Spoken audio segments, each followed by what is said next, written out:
Se você valoriza histórias de coragem enterradas pelo tempo e redescobertas por acaso, já deixa seu like e se inscreva no canal.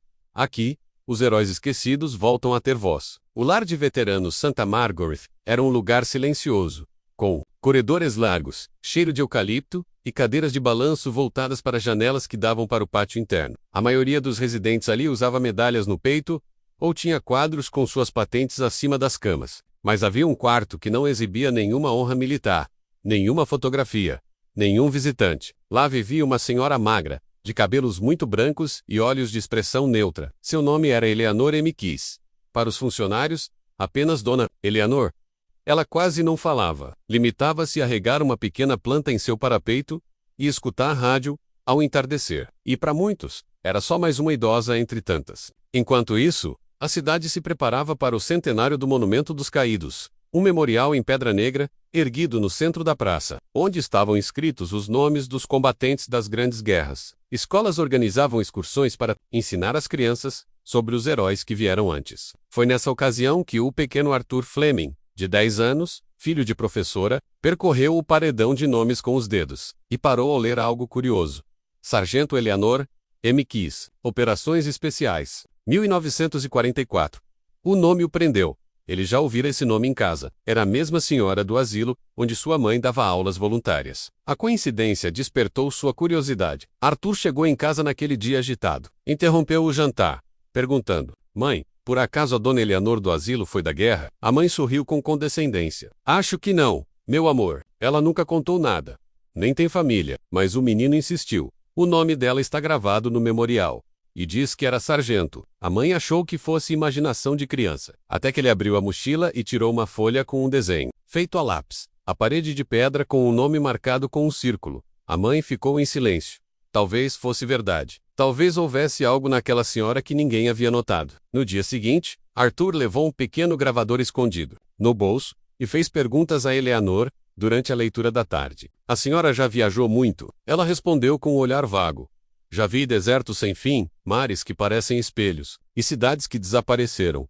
O menino perguntou: A senhora era da guerra? Ela suspirou fundo. A guerra? Uma coisa que se esconde nos cantos da mente, meu bem. Mas quando ele disse: Eu vi seu nome no memorial da praça, ela congelou. Demorou alguns segundos antes de responder. Então, ainda está lá? Naquela noite. Pela primeira vez em anos, Eleanor não dormiu. Ficou sentada na cadeira, com uma lanterna fraca e uma caixa de papelão que mantinha escondida atrás da gaveta. Lá dentro, havia uma foto desbotada de 3 mulheres em uniforme camuflado, um pedaço de mapa marcado com símbolos, e um cartão de identidade militar que dizia, ex-GT, Eleanor M. Keyes, Unidade de Operações Especiais, Teatro de Guerra, Itália 1944. Aquela caixa era o que restava de sua juventude, da missão que ninguém reconhecera, do silêncio que escolhera manter. Mas agora, uma criança sabia, e isso mudava tudo. A diretora do lar foi chamada para uma conversa com a Midi Arthur. Estamos tentando confirmar com o ministério se a senhora Eleanor realmente serviu. Se for verdade, isso é um escândalo histórico. Uma veterana esquecida por décadas. O telefone tocou. Era um oficial do arquivo militar confirmando que o nome constava nos registros de operações especiais da OAS aliada, precursor da inteligência moderna. Ela foi despachada para missões de infiltração e sabotagem no norte da Itália, sob identidade falsa. A diretora ficou em choque. Aquila Mulher, sentada há anos no banco do jardim, fora uma agente de elite. No dia seguinte, sem alarde, 2 oficiais da reserva foram até o lá para confirmar a identidade. Mostraram documentos e pediram que ela identificasse um código visual. Eleanor fechou os olhos e recitou a resposta, que decorara em 1944. Em Campo Florido, o Rochinol canta 3 vezes. Eles se entreolharam. Era o código de verificação de identidade da unidade 312, menos sabotadores e transmissores clandestinos, atrás das linhas inimigas. Em silêncio, um dos oficiais bateu continência. Ela apenas respondeu. Demorou. E a notícia correu rápido. Uma heroína estava viva e esquecida, dentro de um asilo. A história saiu nos jornais locais, depois nos nacionais. Idosa anônima era a agente secreta da Segunda Guerra. A cidade inteira ficou em polvorosa. Crianças da escola fizeram cartazes, a prefeitura organizou uma cerimônia urgente, e a praça que antes era ignorada, passou a ser visitada por curiosos e estudantes. Eleanor, relutante, foi convencida a aceitar a homenagem. Mas S.O. menino que me encontrou estiver lá, ela disse. Quando Arthur soube, ensaiou um discurso com a ajuda da mãe. E no grande dia, subiu ao palco tremendo, e disse com voz firme: essa mulher não é só uma veterana. Ela é o motivo da gente poder brincar em paz hoje. A cerimônia foi emocionante. Eleanor, sentada entre autoridades, recebeu finalmente as medalhas que jamais haviam sido entregues. Medalha de honra, mérito por operações especiais e reconhecimento internacional da OZ. Enquanto a banda tocava baixinho, uma foto em preto e branco foi exibida no telão. Ela, jovem, segurando explosivos ao lado de trilhos ferroviários. Era uma missão de sabotagem que atrasou por 2 dias a ofensiva alemã em Monte Cassino. Você estava lá? Sozinha? Perguntou uma repórter. Não, sozinha. Estava com outras 2 mulheres. Mas ninguém nunca falou delas. Espero que agora falem. Eleanor foi aplaudida de pé. Arthur correu até ela e entregou um pequeno presente. Uma réplica do nome dela esculpido em madeira. Para você lembrar que a gente nunca mais vai esquecer. Ela o abraçou, e foi a primeira vez, em anos, que deixou uma lágrima escorrer. No asilo, um novo quadro foi colocado na entrada. Aqui viveu uma mulher que enfrentou a escuridão com silêncio, coragem e verdade. Mas o mais importante aconteceu no coração de uma criança, porque ele não só descobriu um nome no muro, ele devolveu um nome ao mundo. Se você acredita que cada nome e um memorial carrega uma história poderosa, esperando para ser contada, curta esse vídeo e se inscreva no canal. Aqui, a memória vira justiça. Após a homenagem pública, a cidade começou a redescobrir sua própria história através da figura de Eleanor. Antigos arquivos do jornal local foram consultados, e descobriu-se que em 1945 havia um recorte pequeno com a manchete: mulheres da OZ atuaram atrás das linhas inimigas, identidades seguem classificadas. Uma das fotos, gêmea identificada, mostrava 3 sombras correndo entre ruínas. Uma delas, agora se sabia, era Eleanor. O museu da cidade ofereceu um espaço para uma pequena exposição sobre ela. Eleanor recusou a inauguração com um sorriso. As melhores operações sempre foram feitas sem plateia. Mas o museu insistiu. E Arthur teve uma ideia. Montaria a exposição ele mesmo, com a ajuda da escola. Levou seu caderno de anotações, os áudios que havia gravado e a réplica do memorial em miniatura. A sala foi preparada com cuidado. Fotos em preto e branco, frases ditas por Eleanor e, no centro, sua caixa de papelão com os objetos da guerra. Um dos itens mais curiosos era uma pequena pulseira com 3 contas vermelhas. Ela explicou: uma, para cada missão em que voltei viva. A 4ª nunca coloquei. Todos os visitantes paravam diante dela em silêncio, sem saber se era fé ou superstição. Talvez fosse ambas. Logo começaram a chegar cartas de outros países, vivos, de netos de soldados salvos em operações misteriosas. Um deles, do Canadá, escreveu: minha avó contava que ouviu uma explosão no trilho momentos antes de embarcar num trem evacuado.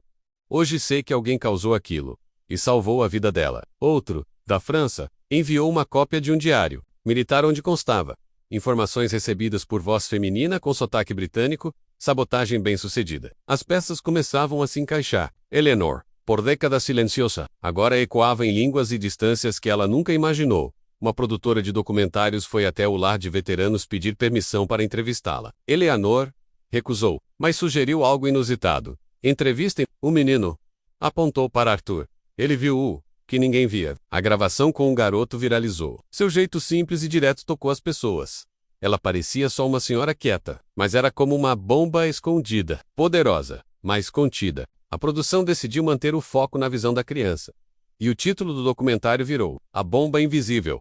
A Guerra Silenciosa de Eleanor M. Keyes em poucas semanas. Já era exibido em universidades e festivais. Com toda a comoção, o Ministério da Defesa reabriu o dossiê da Unidade 43, onde Eleanor atuou. Descobriu-se que ela havia participado diretamente de 6 operações de sabotagem, 2 evacuações de civis e uma missão de infiltração em Roma ocupada, onde transmitiu por 5 dias seguidos de dentro de um porão, evitando um ataque aéreo equivocado. O relatório final descrevia: operadora confiável, sangue frio absoluto, altamente eficaz sob estresse, silenciosa, mas letal. Ao ler isso, Arthur perguntou: a senhora não teve medo? Eleanor respondeu: sempre, mas o medo nunca me fez parar, só me fez ouvir melhor. Foi então que veio o convite mais inesperado. O governo queria promovê-la postumamente ao posto de major honorária de comunicações estratégicas. Seria a primeira mulher da OZ a receber essa patente simbólica.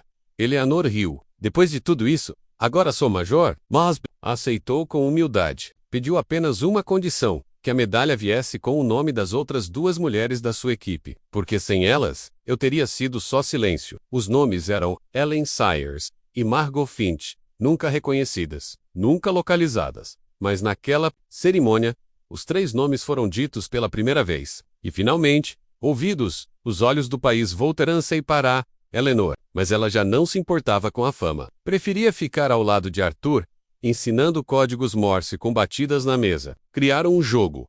Ele mandava palavras secretas, ela decifrava. Você me lembra o rádio antigo. Nunca erra a frequência, dizia ela. Uma vez, ele perguntou se ela havia matado alguém. Ela olhou para o céu e respondeu. Eu fiz trens pararem, fiz pontes caírem. Talvez, mas nunca olhei nos olhos. E Arthur entendeu. Nem todo soldado aperta o gatilho, mas todos carregam o peso do estrago. Um dia, Eleanor recebeu uma carta vinda da Itália. Era de uma mulher de 70 anos, filha de um ferroviário que havia sido salvo por um atentado misterioso. A carta dizia, Asterisk, meu pai contava que algo explodiu. Antes do turno dele, disse que foi um anjo com mãos de ferro. Dentro do envelope, havia uma flor seca menos colhida nos trilhos onde a sabotagem ocorrera. Eleanor segurou aquela flor por longos minutos. Era o símbolo de algo que ela achava que o mundo jamais entenderia. Mas agora, entendiam.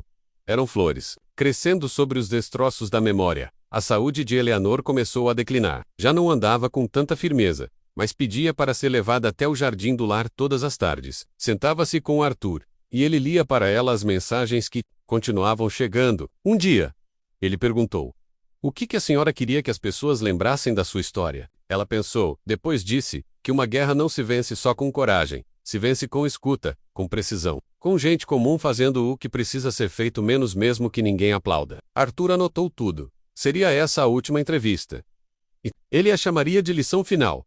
Na manhã seguinte, Eleanor não apareceu para o chá. A enfermeira a encontrou dormindo, com o rádio antigo ligado em baixa frequência. No papel ao lado da cama, deixaram uma frase escrita à mão trêmula. Obrigada por me ouvir. A cidade parou. As bandeiras foram abaixadas. No dia do enterro, ao lado do caixão, Arthur colocou a réplica do nome esculpido e sussurrou. Agora todo mundo sabe. E ninguém mais vai esquecer. E, pela primeira vez no memorial da praça, alguém colocou uma flor aos pés do nome dela. Era uma flor seca, trazida da Itália. Se essa história tocou você até aqui, lembre-se de curtir e se inscrever, porque cada novo inscrito ajuda a manter viva a memória dos que a história quase apagou. Meses após o falecimento de Eleanor, a escola de Arthur organizou uma visita anual ao memorial da praça. Era agora uma tradição. Os alunos deviam escolher um nome na parede e descobrir quem foi aquela pessoa. A diretora sugeriu que o primeiro nome de cada turma fosse sempre o de Eleanor. Assim, ano após ano, uma nova criança conheceria a mulher que uma vez viveu esquecida num asilo. A primeira menina a participar perguntou: ela era mesmo uma espiã? E a professora respondeu: ela era mais que isso. Era alguém que fez muito e nunca pediu nada em troca. O Museu Municipal expandiu sua ala de memória da guerra. A antiga exposição foi transformada em uma instalação permanente. Ouvindo o silêncio, Eleanor M. Kiss e as mulheres invisíveis da guerra, além de objetos pessoais, havia gravações de trechos de sua voz, documentos liberados pelo Ministério da Defesa e uma área interativa onde crianças podiam enviar mensagens em código Morse. No fim do corredor, uma escultura em bronze mostrava 3 mulheres correndo entre escombros. Uma placa dizia: elas não tinham armas, tinham precisão. E no fundo da sala, em letras discretas, Arthur, o menino que ouviu primeiro. O documentário sobre Eleanor foi distribuído internacionalmente. Em escolas de história militar, passou a ser exibido em cursos sobre a Segunda Guerra. Soldados em formação ouviram sua história como exemplo de inteligência, coragem e silêncio estratégico. Uma das cenas finais mais comoventes mostrava uma gravação antiga dela dizendo: ser esquecida nunca me doeu, mas ser lembrada curou algo que eu nem sabia que ainda doía. Públicos ao redor do mundo aplaudiram aquela frase. E nas redes sociais surgiram homenagens com a hashtag porque às vezes tudo que alguém precisa é ser lido. O Ministério da Defesa criou uma condecoração especial para reconhecer veteranos que atuaram em sigilo e nunca foram oficialmente homenageados. Batizaram-na de medalha Eleanor Kiss, e o lema inscrito era: ouvi, agi, fui o eco de quem precisava ser salvo. Na primeira entrega dessa medalha, uma sala inteira ficou em silêncio enquanto o nome dela era pronunciado, e a medalha foi entregue. Simbolicamente, há um assento vazio, Esse gesto virou protocolo. Sempre que for entregue uma medalha Eleanor Keys, um assento sem ocupante estará lá, em respeito às vozes que um dia falaram menos e quase ninguém ouviu. Arthur cresceu, tornou-se historiador. Em sua tese de doutorado, escreveu: a história não se faz só de batalhas, mas de pessoas que decidiram escutar quando o mundo gritava. Eleanor M. Keys ensinou isso. Ele passou a viajar por escolas e universidades,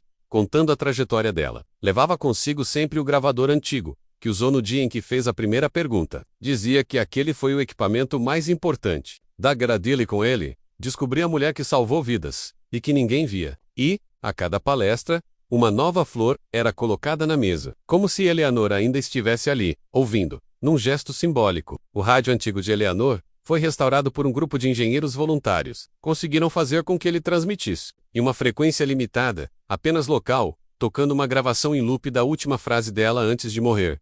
Obrigada por me ouvir. O aparelho foi colocado em um canto especial do museu, e qualquer visitante podia se sentar, colocar os fones e escutar a mensagem. Muitos saíam dali com os olhos marejados. Não era só a voz dela que tocava, era o peso do reconhecimento que ela nunca pediu menos, mas agora, enfim, recebia. Na cidade onde tudo começou, uma rua ganhou um novo nome, Rua Sargento Eleanor M. Keys. A placa foi instalada por Arthur, agora com barba, e acompanhado de estudantes do ensino fundamental. Uma aluna perguntou: ela tinha medo de morrer? Ele respondeu: talvez, mas ela escolheu o silêncio.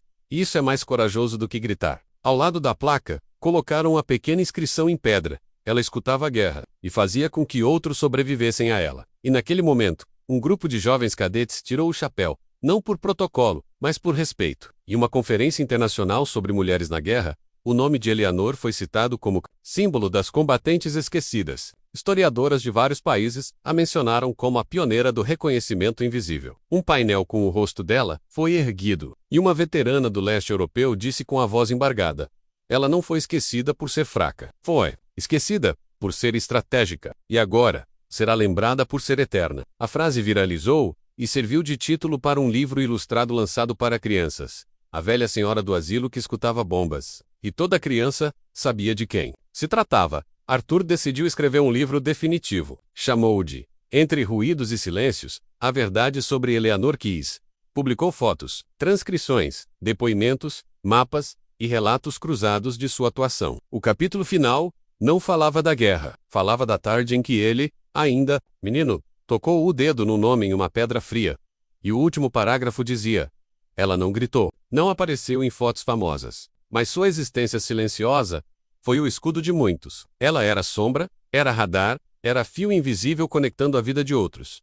Ela foi esquecida, e por isso mesmo, deve ser sempre lembrada. Hoje, no memorial da praça, o nome de Eleanor está polido, rodeado de flores, e sempre com algum bilhete deixado por alguém. Algumas mensagens vêm de longe, outras, de estudantes, mas todas têm o mesmo tom: gratidão.